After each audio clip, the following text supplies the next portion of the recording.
जी students, हम लोगों ने टेस्टिंग ऑफ हाइपोथेसिस करना है for single and difference between two proportions. जैसे हमने सिंगल मीन के लिए टेस्टिंग ऑफ हाइपोथेसिस की है, और जैसे हमने टेस्टिंग ऑफ हाइपोथेसिस की है डिफरेंस बिटवीन टू मीन्स के लिए। मीन का हमें सबको पता है, हम फेमिलियर हैं मीन के साथ। मीन हमारे पास होता क्या है? मीन हमारे पास होता है एक्स बार इक्वल टू, जैसे अगर हम मीन लिखें, पॉपुलेशन का मीन जो है उसे हम म्यू से लिखते हैं, और सैंपल के मीन को हम एक्स बार से लिखा करते हैं। और मीन का फॉर्मूला क्या है? सम ऑफ एक्स ओवर एन। तो हम लोग हाइपोथेसिस बनाते थे म्यू के लिए, और उसको टेस्ट करने के लिए यूज़ करते थे सैंपल डाटा, और उससे हम लोग एक्स बार को कैलकुलेट किया करते थे। तो अब हम लोग जा रहे हैं प्रपोर्शन को टेस्ट करने। प्रपोर्शन को हम, पॉपुलेशन का अगर प्रपोर्शन है तो उसे हम कैपिटल पी से लिखेंगे, और अगर सैंपल का प्रपोर्शन है तो फिर हम लोग उसे स्मॉल पी से लिखेंगे। ठीक है। तो प्रपोर्शन होता क्या है? अगर आपके पास डेटा जो है वो नंबर्स में होता, जैसे पहले हमारे पास एक्स जो होता है, जैसे लेट सपोज 2 4 6 8 और 10। जैसे हमारे पास, हम कहते हैं प्लांट की हाइट है, तो प्लांट की हाइट आप लोगों के पास नंबर्स में आ जाती है। आप इन सबको सम करेंगे और divided by number of observation करेंगे तो आपके पास मीन कैलकुलेट हो जाएगा। अब प्रपोर्शन क्या है? अगर आपने स्टूडेंट्स के रिव्यूज़ लेने हैं या कुछ व्यूज़ लेने हैं किसी के, जैसे अगर आपने कोई प्रोडक्ट लॉन्च की है तो आप देखना चाह रहे हैं कि क्या आपके कस्टमर को ये प्रोडक्ट पसंद आई है या नहीं आई है, तो वो क्या रिस्पॉन्स करेगा। जैसे एक्स में क्या ऑब्जर्वेशन होंगी? आप पहले कस्टमर से पूछते हैं आपको प्रोडक्ट पसंद आई, उसने कहा यस। आपने दूसरे से पूछा, उसने कहा यस। आपने तीसरे से पूछा, उसने कहा नो। चौथे ने से पूछा, उसने कहा यस। पांचवें से पूछा, उसने कहा नो। तो ये रिस्पॉन्स। अब आप ये देखें कि ये क्या है, ये कैटेगोरिकल या क्वालिटेटिव डाटा है। ये कैटेगोरिकल डाटा है, या फिर इसे आप क्वालिटेटिव डाटा भी कहा करते हैं। हमने पढ़ा था ना, वेरिएबल्स की दो टाइप्स है, एक क्वालिटेटिव और एक क्वांटिटेटिव। क्वांटिटेटिव में नंबर्स आ जाते हैं, और क्वालिटेटिव में नंबर्स नहीं आते बल्कि क्वालिटीज़ आ जाती हैं। तो ये देखें, ये वाई, ये नो, ये यस, ये नो। तो ये सारा क्या है? ये क्वालिटीज़ हैं। अब हम इस पे मीन कैलकुलेट नहीं कर सकते, क्योंकि मीन के लिए हमें ऑब्जर्वेशंस को जमा करना होता है। तो यहाँ पे हम अपनी ऑब्जर्वेशंस को जमा तो नहीं कर सकते हैं। तो हम लोग क्या करते हैं? हम लोग यहाँ पर प्रपोर्शन कैलकुलेट करते हैं। प्रपोर्शन क्या होता है? मैं सिंपल वर्ड्स में बात करूँ तो ये इंटरेस्ट ओवर टोटल होता है, या आप इसे कह सकते हैं favourable cases over total cases. इसका फार्मूला हम क्या लिखते हैं? हम इसका फार्मूला लिखते हैं पी, अगर स्मॉल पाप सैंपल की बात करूं तो ये होता है x over n. N is the number of observation. तो यहाँ टोटल कितनी ऑब्जर्वेशंस हैं अगर आप देखो, तो यहाँ हमारे पास 5 है टोटल वैल्यूज। तो 5 आ गया डिवाइजर में एक्स। इसको मैंने क्या कहा? एक्स क्या है? Favourable cases. Favourable cases. ठीक है। हम इंटरेस्टेड किस में हैं? क्या जाहिर है, अगर इस तरह का डाटा है तो हम जाहिर है यस में इंटरेस्टेड हैं कि कितने लोगों को हमारी प्रोडक्ट पसंद आई। तो आप देखें कितने लोगों को हमारी प्रोडक्ट पसंद आई, एक, दो, और कितनों ने यस कहा, तो ये आ गया 3/10 के। हमारा इंटरेस्ट कितना है, कितनों ने हमारे इंटरेस्ट को फॉलो किया, और बाकी कितने रह गए, टोटल कितने थे। तो ये आ गया 3/5। तो ये आपका प्रपोर्शन है।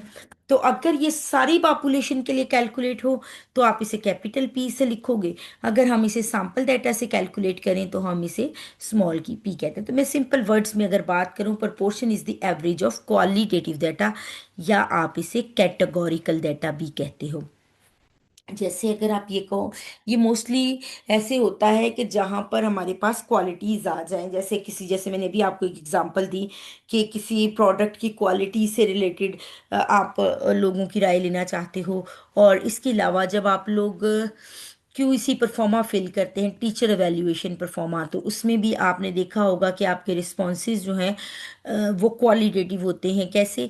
आप लोगों को एक सवाल दिया जाता है और उसके आगे 5 कैटेगरीज होती हैं, agree, strongly agree, disagree, neutral और स्ट्रांगली डिसएग्री। तो ये 5 कैटेगरीज होती हैं, आपने एक सेलेक्ट करनी होती है। तो ये आपके रिस्पॉन्सेज जाते हैं। ठीक है। तो वहाँ पे भी आप लोगों का क्वालिटेटिव डाटा है। तो जहाँ भी क्वालिटेटिव डाटा होता है वहाँ पर आप लोग प्रपोर्शन कैलकुलेट किया करते। तो प्रपोर्शन के लिए टेस्टिंग ऑफ हाइपोथेसिस करनी है हमने अब। तो अभी मैंने आपको प्रपोर्शन इंट्रोड्यूस कराया है।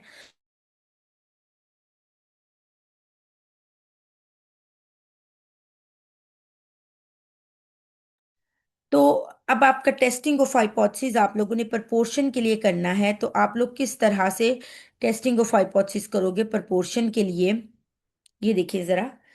आपको याद है, मैं बिल्कुल उसी तरह जैसे मैंने आपको पहले करवाया है, मैं बिल्कुल उसी तरह आप लोगों को यहाँ पर भी इंट्रोड्यूस करवाऊंगी। हमने तीन तरह के हाइपोथेसिस बनाए थे।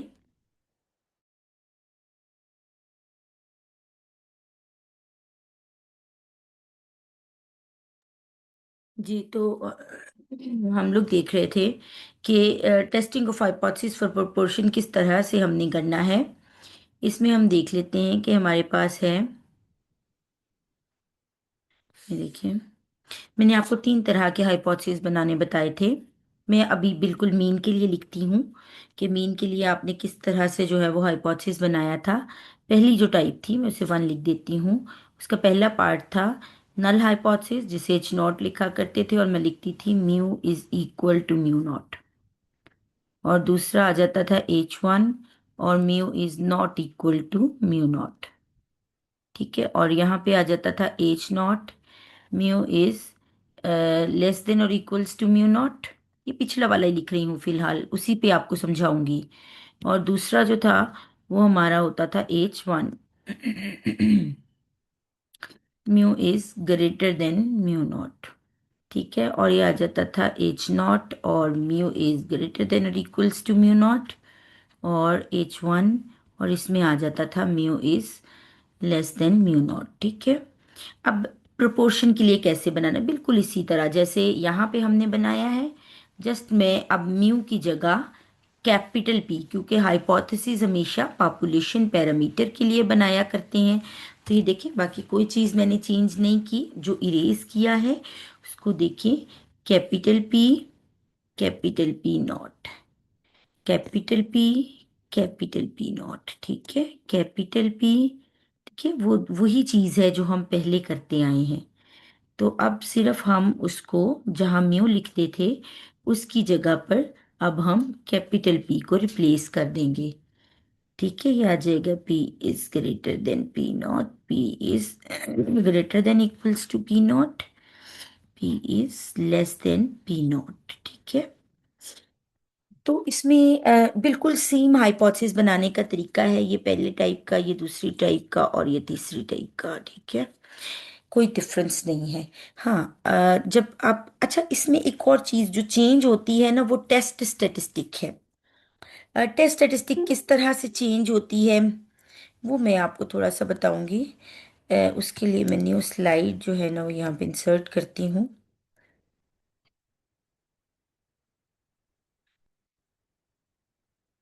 ये देखिए, तो वही स्टेप्स जो हमारे होते हैं यहाँ पर, जो टेस्ट स्टैटिस्टिक प्रपोर्शन को टेस्ट करने के लिए यूज होती है, वो जेड टेस्ट यूज करते हैं हम।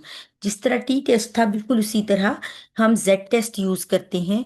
और वो हमारे पास क्या होता है, small p minus capital p not. जो हम टेस्ट स्टैटिस्टिक में वहाँ टी का फॉर्मूला लिखते थे, यहाँ अब हम जेड का लिखेंगे। तो capital p not into one minus capital p not और डिवाइडेड बाय एन और डिनोमिनेटर का स्क्वायर रूट। तो ये हमारे पास जो है ये फॉर्मूला बनता है। तो जैसे वहाँ हम टी का लिखते थे ना, अगर आपको याद हो तो हम लिखते थे t x bar minus mu naught over s over square root of n, है ना।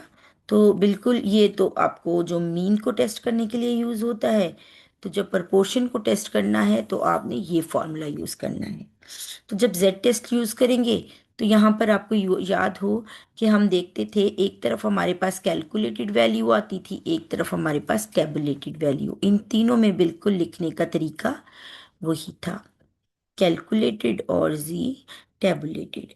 अच्छा, ये दोनों हमारे वन टेल टेस्ट हैं और ये टू टेल टेस्ट है। जब भी टू टेल टेस्ट आता है तो अल्फ़ा बाय टू लिखते हैं, और जब भी वन टेल टेस्ट होता है तो हम अल्फ़ा लिखते हैं। तो ये मैंने साथ साथ यहाँ पर मेंशन कर दिए। ये वही चीज़ें हैं जो मैं आपको पहले बता चुकी हूँ। टू टेल टेस्ट है तो हम कैलकुलेटेड वैल्यू की डायरेक्शन को इग्नोर करते हैं और साइन यहाँ पर ग्रेटर देन इक्वल्स टू का डाल देते हैं। और बाकी रही बात हमारे पास दोनों की, तो जो हमारे ऑल्टरनेटिव यानी H1 में होता है उसी तरफ हम लोग इसको साइन को लिखते हैं। समझ आई मेरी बात की? तो बाकी कोई भी चीज़ डिफरेंट नहीं है, सिर्फ हमने म्यू की जगह पी को और हमने टी की जगह जेड को रिप्लेस कर दिया है, और हमने इसमें कुछ भी चेंज नहीं किया है। तो इसका अब क्वेश्चन कैसे पता चलेगा कि ये प्रपोर्शन का सवाल है या मीन का सवाल है? तो आए देखते हैं, यहाँ पर हमारे पास जो एक सवाल है उसको हम सॉल्व करते हैं। तो हम देखेंगे कि उससे हमें जो है वो किस तरह से पता चलता है। ये देखिए,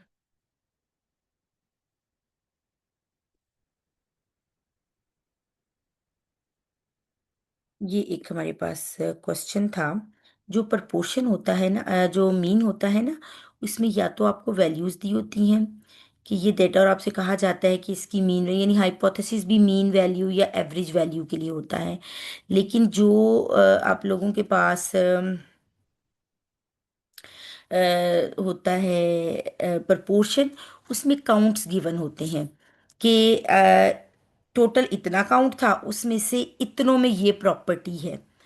तो वहाँ से हमें आइडिया हो जाता है कि ये क्वेश्चन जो है वो प्रोपोर्शन का है या फिर मीन का है। मैं भी आपको इसका डिफरेंस बताती हूँ। यहाँ पे देखिए, यहाँ पे हमारे पास एक सवाल है। In a random sample of 1,000 houses in a certain city, 618 on colour TV sets. और उसने क्या कहा कि एक टाउन से उसने सर्वे किया, उसमें बहुत सारे घर होंगे ना, तो उसने जो सर्वे किया है उसमें से उसने कितने घरों का डाटा लिया? 1,000 का। ठीक है, उसमें से 1,000 में से 618 के पास कलर टीवी सेट थे। अब देखिए, ना तो किसी अलग अलग डाटा की बात हुई, ना मीन की, ना वेरिएंस की। तो यहाँ पे उसने आपसे क्या बात की कि टोटल इतने थे, उसमें से 618 के पास कलर टीवी सेट्स थे। अब वो आपको बताता भी है, is this sufficient evidence to conclude that. सवाल पूछ रहा है, सो टेस्ट करना है हमें। That 2/3, what is this? It's 2/3। 2/3 किसे कहते हैं? 2/3, यानी 2/3, है ना। 2/3 क्या होता है? 2/3 यानी 2/3 of the houses in this city have colour TV sets. तो अब वो उस पूरे सिटी में उस सिटी में पता नहीं कितने घर होंगे, 5,000 होंगे, 10,000 होंगे, 20,000 होंगे, लेकिन उसने 1,000 का डेटा लिया रैंडमली। और उसने कहा कि जो है ना वो क्या इन ये जो हमने सैंपल लिया है, इस चीज़ का एविडेंस है कि ज़्यादा 2/3 यानी 2/3 लोगों के पास कलर टीवी सेट्स हैं। तो सबसे पहले हम इसका सबसे पहला काम हमने क्या करना होता है? हमने हाइपोथेसिस बनाना होता है। तो हाइपोथेसिस, अब जाहिर है हमें पता है हाइपोथेसिस हमेशा पॉपुलेशन के लिए बनता है। ये जो इंफॉर्मेशन है ये किसकी है? ये सैंपल की इंफॉर्मेशन है। यस, पॉपुलेशन की इंफॉर्मेशन क्या? Is this sufficient evidence to conclude that 2/3।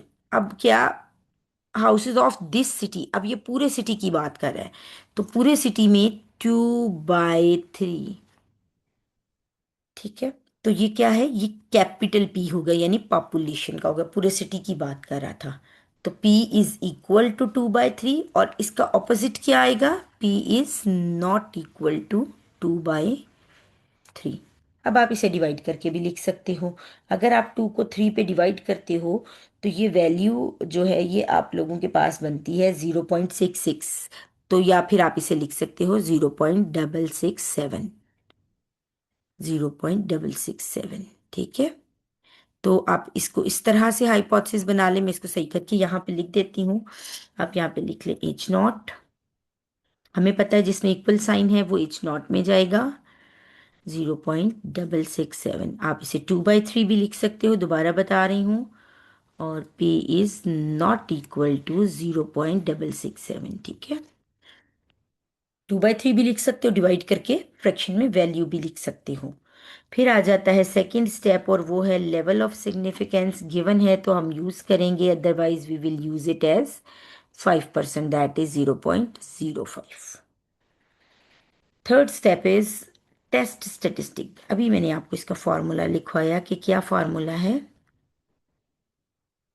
Test statistic, Z test use करेंगे, small p minus capital p over capital p not है यहाँ पे, capital p not into one minus capital p not over n और इसका square root. ठीक है, तो ये आप लोगों के पास जो है वो किस तरह से कैलकुलेट करना है। तो नेक्स्ट करते हैं, यहाँ पे पार्टीशनिंग कर लेते हैं इसकी। कैपिटल पी नॉट बाद में देखते हैं, पहले स्मॉल पी। एन कितना दिया हुआ है, हमने कितने घरों का डाटा लिया था, 1000, स्मॉल एन इज 1000। कितनों के पास कलर टीवी सेट थे, 618 के पास, तो स्मॉल पी क्या होता है, एक्स ओवर एन। तो एक्स कितना दिया हुआ है, यानी हमारे फेवरेबल केसेस, इसमें एक्स क्या है, फेवरेबल केसेस। तो फेवरेबल जिसमें हम इंटरेस्टेड होते हैं, 618/1000। तो ये पी आ गया आपके पास 0.618। ठीक है, तो आप इसमें फॉर्मूला में पुट कर देते हैं, z is equal to, small p क्या है, 0.618 माइनस पी नॉट क्या है, आपकी हाइपोथेसिस वैल्यू। ये देखिए, ये वैल्यू जैसे 0.667, 0.667 डिवाइडेड बाय, अब यहाँ पर स्क्वायर रूट के अंदर हम पुट करेंगे 0.667 इंटू वन माइनस 0.667। ठीक है, ओवर एन, एन कितना है हमारे पास, 1000। तो आप यहाँ से जी को कैलकुलेट कर लें। तो ये हमने किया हुआ है, पहले तो मैं इसकी वैल्यू लिख देती हूँ, यह आ जाता है -3.288, -3.288। तो ये मैंने यहाँ पर कैलकुलेट करके लिख दिया। ठीक है, तो बाकी आगे रिजेक्शन रीजन आ जाएगा, अब वहाँ आगे जगह नहीं है, तो मैं यहाँ से थोड़ा सा रेज कर लेती हूँ, ज़्यादा नहीं करूँगी, लेकिन आपने नहीं करना, आपने तो अपना क्वेश्चन कॉपी पे उसी तरह जो है ना वो करते जाना है। तो यहाँ पर, तो यहाँ पर हमने सबसे पहले क्या करना है, हमने लिखना है रिजेक्शन रीजन, तो मैं इसे डबल आर लिख देती हूँ, reject is not if. One tail test है या two tail, it's a two tail, एक तरफ तो हमारे पास जी कैलकुलेटेड, दूसरी तरफ जी टेबुलेटेड। तो वन टेल टेस्ट है या two tail, it's a two tail test, तो हम इसका साइन इग्नोर करेंगे, अल्फा/2 लगाएंगे और यहाँ पर ग्रेटर देन इक्वल्स टू का साइन फिक्स कर देंगे। ठीक है, अब कैलकुलेटेड वैल्यू क्या है, -3.288। तो साइन इग्नोर करने का क्या मतलब है, अगर नेगेटिव है तो भी हमने उसे पॉजिटिव ही कंसीडर करना है। ग्रेटर देन और इक्वल्स टू जी, अल्फा/2, अल्फा कितना था हमारे पास, अगर आपको याद हो तो अल्फा था 0.05, हमने लिया था लेवल ऑफ सिग्निफिकेंस। अल्फा/2 0.05 divided by 2, this is equal to 0.0225। ठीक है,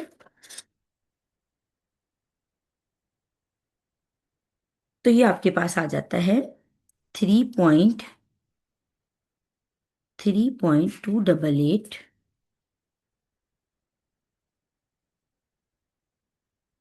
3. चुका नहीं, 288 ग्रेटर देन और इक्वल्स टू, ग्रेटर देन और इक्वल्स टू,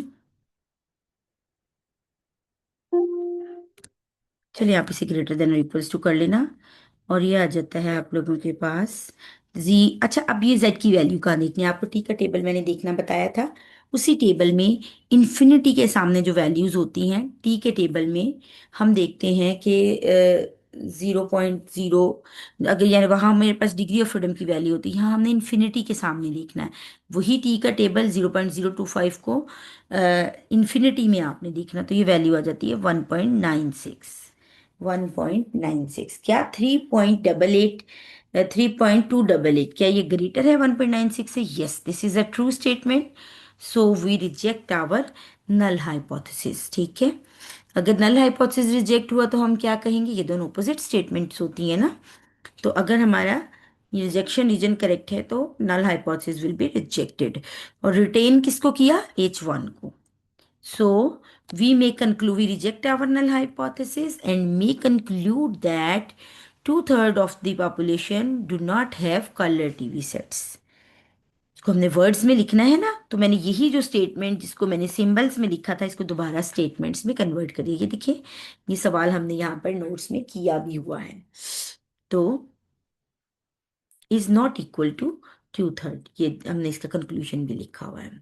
तक कोई भी प्रॉब्लम हो तो हम इसको डिस्कस करेंगे। ये देखिए एक और क्वेश्चन यहाँ पर हमने सॉल्व करके दिया हुआ है, आप इसको करें, आप लोगों को और क्लियर हो जाएगा। अब ये देखिए ये वाला जो सवाल है ये वन टेल है, तो इसमें और भी आप लोगों को चीज़ें क्लियर हो जाएंगी। और ये एक प्रैक्टिस क्वेश्चन मैंने आप लोगों को दिया है, आपने खुद करना है। अगर कोई प्रॉब्लम हो तो आप मुझे पूछ सकते हैं। एक और चीज़, कॉन्फिडेंस इंटरवल। अब जैसे मैंने आपको सिंगल मीन के लिए, टू मीन्स के लिए कॉन्फिडेंस इंटरवल, फिर पेयर टी टेस्ट के लिए करवाया था, सिमिलरली आपने यहाँ पर कॉन्फिडेंस इंटरवल कैलकुलेट करना है। कॉन्फिडेंस इंटरवल में कोई भी स्टेप्स नहीं होते, आपने जस्ट फॉर्मूला में वैल्यूज पुट करनी होती हैं। तो हमें पता है स्मॉल पी कैसे कैलकुलेट करते हैं, जी अल्फा बाई टू कहाँ से देखते हैं। और जो बड़ी इंपॉर्टेंट चीज़ है ये देखिए, इसका जब टेस्टिंग ऑफ हाइपोथेसिस कर रहे होते हैं तो इसमें पॉपुलेशन वाली वैल्यू आती है, ये जो हमारे हाइपोथेसिस से आ रही होती है। आप इसे 2/3 लिख लें या 0.667, एक ही बात है। तो यहाँ पे लेकिन जब कॉन्फिडेंस इंटरवल में आते हैं तो उसमें तो हमें हाइपोथेसाइज्ड वैल्यू नहीं ना दी हुई होती, तो उसमें आपने कॉन्फिडेंस इंटरवल में यहाँ पर small P into one minus small P करना है। यहाँ पर P not into one minus P not नहीं आएगा, ठीक है। तो इसको आपने कर लेना है, अगर कहीं प्रॉब्लम हो तो आप मेरे साथ डिस्कस कर सकते हो।